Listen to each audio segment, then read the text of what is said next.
All right, let's do this. Hey, how's it going, everyone? New setup here. I'm standing up, and I got my new stand-up desk. It literally like moves up and down, up and down. It's pretty crazy. Uplift is the company that makes these.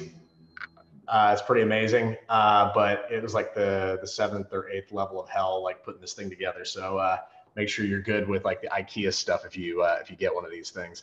I hope you're all having a fantastic day. As far as just let me know how the audio is. I'm gonna just go with this. I got a new webcam. Hopefully it's a little clearer, and hopefully the audio is okay. Just let me know. I'm in the process of working this out. I may get an arm to bring the microphone over if it just is like not good. Okay, cool. Great audio. Good to hear. It probably sounds like I'm a little bit in a cave. There's like a 25-foot ceiling in this place, so it's just gonna sound that way. Probably sounds a little bit that way even with the microphone. Yeah. So yeah, we'll dial that in. But I'm really excited. I'm so excited that you're all here because we're going to talk about a topic today that is like one of my favorite things to talk about, and that's like top lining and lyrics, and just how that affects like making a good song for licensing and just like making good music in general. And who makes my desk? Uplift is the name of the company. Yeah. So so yeah, I did a brain dump again of like all the things that I just kind of naturally do now when it comes to top lining stuff. Top lining is like something, it's one of my favorite things to do.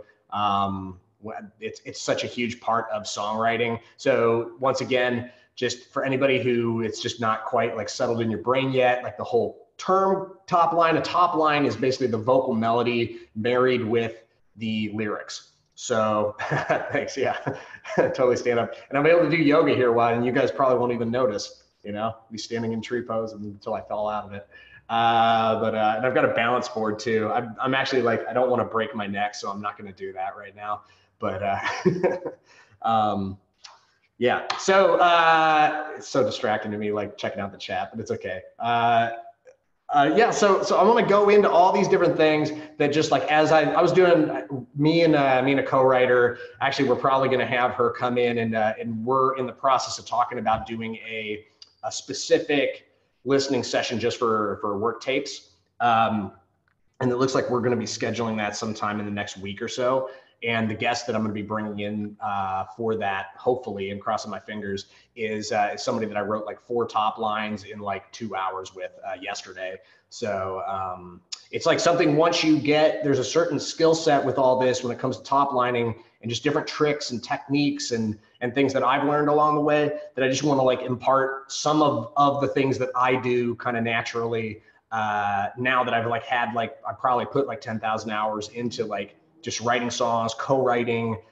It's definitely one of my lanes specifically. So yeah, I'm excited to dig into this stuff, and just this is gonna go all over the place. There's gonna be a lot of different topics I'm covering. So yeah, you know, I'm gonna be, and I will condense. I'll put some notes together later. If anybody does want to put cliff notes together, if people want something a little quicker, that might be helpful. But I will put my thoughts together and put them on. Everything that I have written down, I'll put into like some type of document, and happy to share it too. So without further ado, oh, cool, thanks. Yeah, it's always great. Like everybody's so helpful here. Appreciate it, Lois. So yeah, let's take a drink of coffee and get started with this.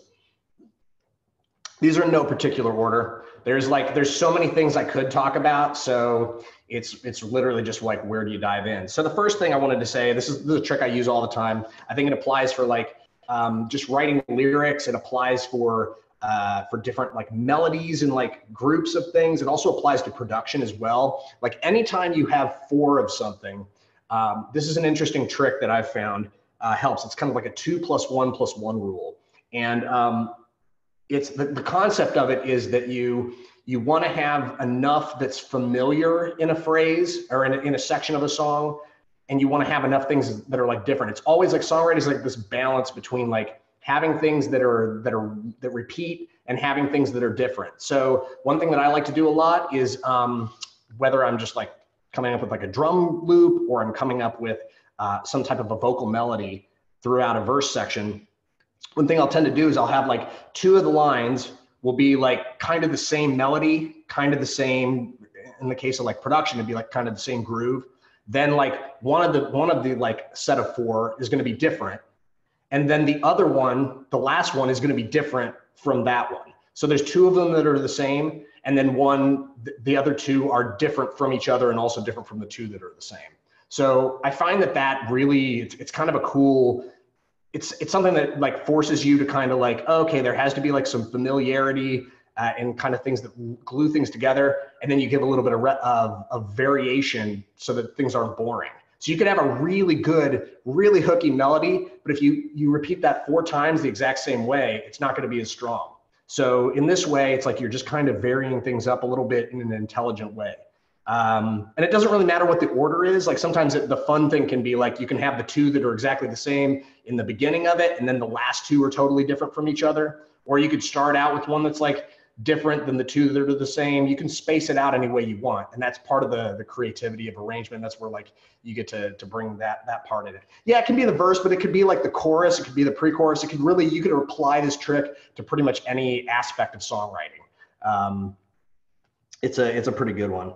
The next thing I wanted to say is just like, when it comes to like writing top lines, I find it's like, in just writing songs, it's good to have like kind of a bass line. Like, what's your bass line? And I'm not talking about like like the bass instrument. Like I'm talking about like a bass line that you need to have in your song to kind of take off from. So for me, it's like the bass line is often kind of more a monotone type of vocal, slower delivery on the vocal, less rhythmic, less syncopation on the vocal. These are kinds of things that like basically you want to kind of have things like the simplest part of your song is often the first part of your song, unless you want to front load it with your chorus, which is something I do all the time. But yeah, it's just like that's part of like the dynamics that you're going to have in your song. You're going to want to go from like here to here. So then establishing what this is important, because you don't want to make this too complex, because then if you're starting off your song too complex and too interesting, it's really not going to go, and there's nowhere for it to go.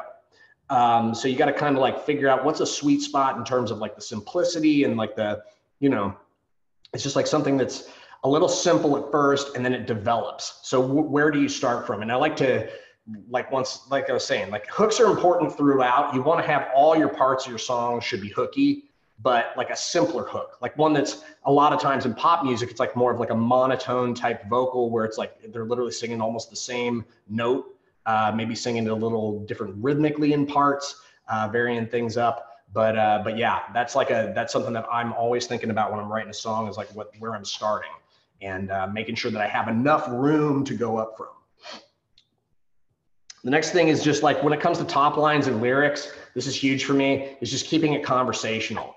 It's like, I'm here, hang on a sec, let me just mute. I didn't mute people can turn their microphones on and off, but when you hop on the call, please don't unmute yourself if you can avoid it, because otherwise I'll just have to, because I do want to answer some questions later, but please don't unmute yourself. Yeah, so back to this. Yeah, so just keeping it conversational. It's like, here I am talking to you. It's like you almost want to be just writing your songs like you're having a conversation with somebody, because there is a certain, Jason Mraz, one of my favorite singer-songwriters, one of the things he does when he writes a song, and I like doing this too, is like you'll literally just like talk to somebody that you're co-writing with and just see what's going on in their life, see if there's anything from like a natural conversation you might have with a friend that brings a creative spark. And then you might find a launching point from there, or it might just set you in the right mood to create something. Or I find it's just really a powerful thing to come from like real conversation, real situations, whether they're your situations or not. My favorite band is Cake, and the lead singer of that band, like all the songs are about relationship drama and all this stuff. And I've seen him in interviews. He's like, none of that stuff is my stuff. It's like, it's all like stories of people that, who knows if that's true or not, but that's what he says anyways. It's like, so you can draw inspiration and drama and interesting stuff from other people, but it's like, it's just, yeah, you have like in terms of things like keeping it conversational, real situations can often spark like stuff that people can really relate to. So that's it. It's just like keep things conversation, keep things real. The next thing I wanted to talk about, this was like kind of a game changer for me a few years back, was realizing that I was being too creative with the way in which my top lines were. They were kind of playing against the beat. They were playing against the downbeat. So they were like kind of sitting on the backbeat more. And if you actually put your top line more, like the emphasis is on the downbeats more, it just tends to be better a lot of the time. So if you don't have any awareness about that yet, it's at least a good thing to like start to see like what your tendencies are, because especially in a lot of like pop music, top 40 stuff, like things that, I mean, a lot of this stuff is stuff that's like super licensable and things that they're constantly looking for, is just like, it'd be the difference between like,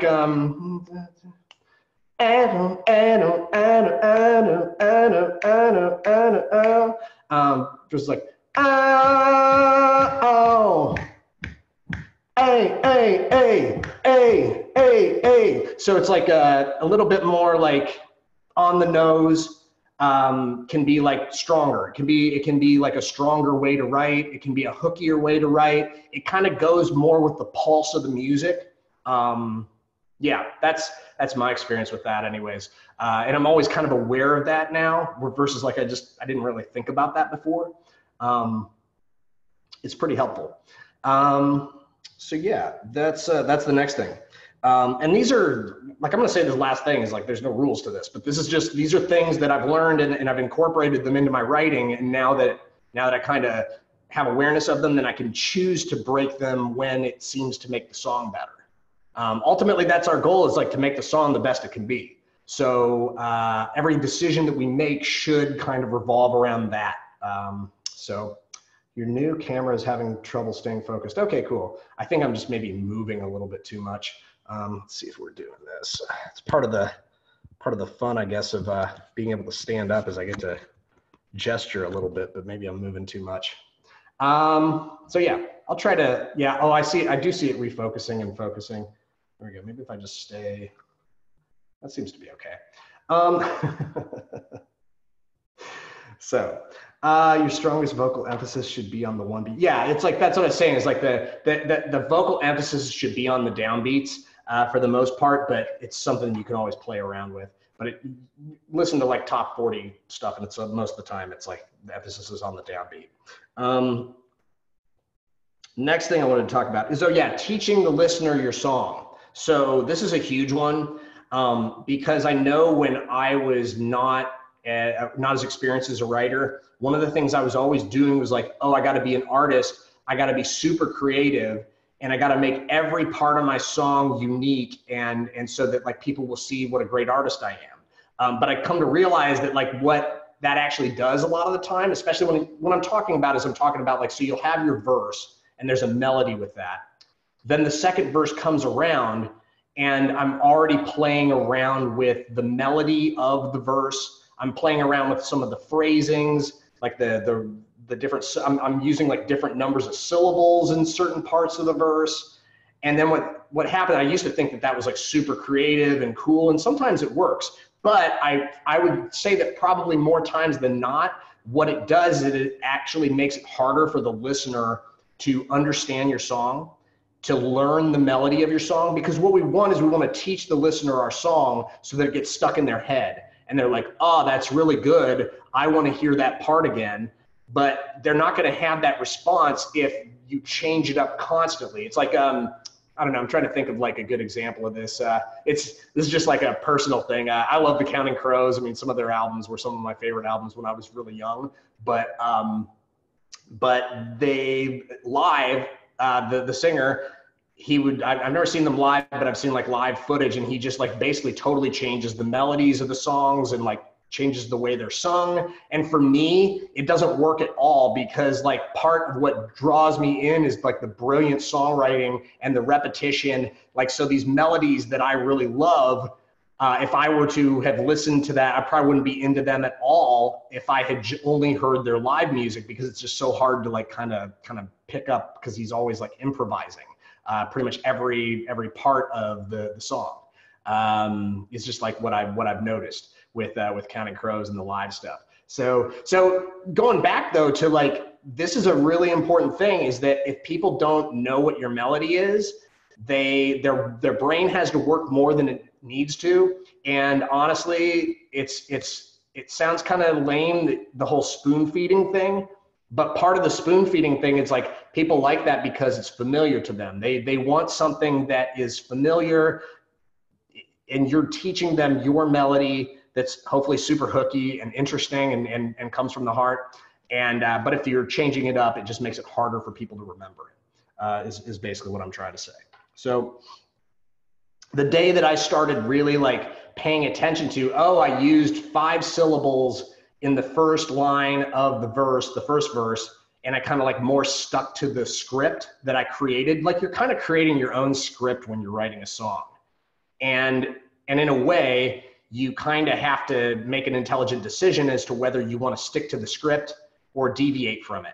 Now, I think like later, I'll talk about like later on about some other stuff, but I think like as a general rule, it's good to have kind of your sections more or less the same melodically, and like just the way in which the top line is phrased a lot of the time, and your rhyme schemes. Like these things are really important, I feel, for the most part, to keep the same between the sections. And then I'll talk about it later, just variations and stuff. It can be, you'll obviously want to do that at some point, but doing it like the second time, it takes more than one time for people to learn what you're trying to get across. How does folk music work with this in mind? I mean, I would say that folk music probably follows the same rules for the most part. I would say like these things I'm talking about, for the most part, they pretty much transcend like genre. I would say for the most part, they're kind of universal things that you can take into whatever genre you're writing in. Not to say there aren't folk artists that do like really interesting arrangements, but it's like there's no rules, but there are kind of rules, because some songs seem to get a lot of action, some songs don't get listened to at all. And my experience, the ones that like seem to do the best, I'm coming to you from that perspective, like the songs that I've had the most success with, and just like the cumulative experience I have trying to condense that into like what has helped me to become a much better songwriter. So that's where I'm coming from there. Let's see. Oh yes, this is a really good one. I found that a lot of times, especially when you're working in any genre that's relating to pop, rock, anything that's like kind of mainstream, exact rhymes are way better than off rhymes. It's, once again, I saw somebody pop into the chat something about nursery rhymes, and it's like, it's totally that way. It's like, because exact rhymes sound like so much more like the words when they rhyme, there's something that's a little bit more satisfying and easy to digest for people. So that's one thing I started paying a little more attention to, and I found it to be helpful to make those intelligent decisions around like whether if you have to use an off rhyme, sure. And there are countless examples of people, but I do think that it's good to reach for like an exact rhyme when you can, because it just gives that like that satisfaction. It sounds exactly the same. It's like, it's in a way it resolves the pair of rhyme, like the rhyming pair. If you have like two things that are rhyming, it just resolves it in a more satisfying way. Other things. Yeah, so staying in the present moment and staying in the present tense, I feel like is like, especially for ad music, it's like the most important thing. But I think it's like a really important thing just in songwriting in general is typically to come from writing from the present tense, not writing in like past tense, not writing in the future tense, writing from like your direct experience in the present moment. Yeah. So yeah, Gary talked about this the other day. Yeah, absolutely. So there's like, you'll hear this stuff from that I'm talking about. This is stuff that some of the stuff you've probably already heard from some of our experts in terms of things. Some of the things you probably haven't yet. I'm one of like, thousands and thousands of songwriters out there. And some people may listen to what I say and say, you know what, John, you have no idea what you're talking about. And to you, I say like, thank you, that's fine. Everybody can have their own experience with this and learn from it. But yeah, Gary seems like he knows what he's talking about, and that's a good one. I feel like.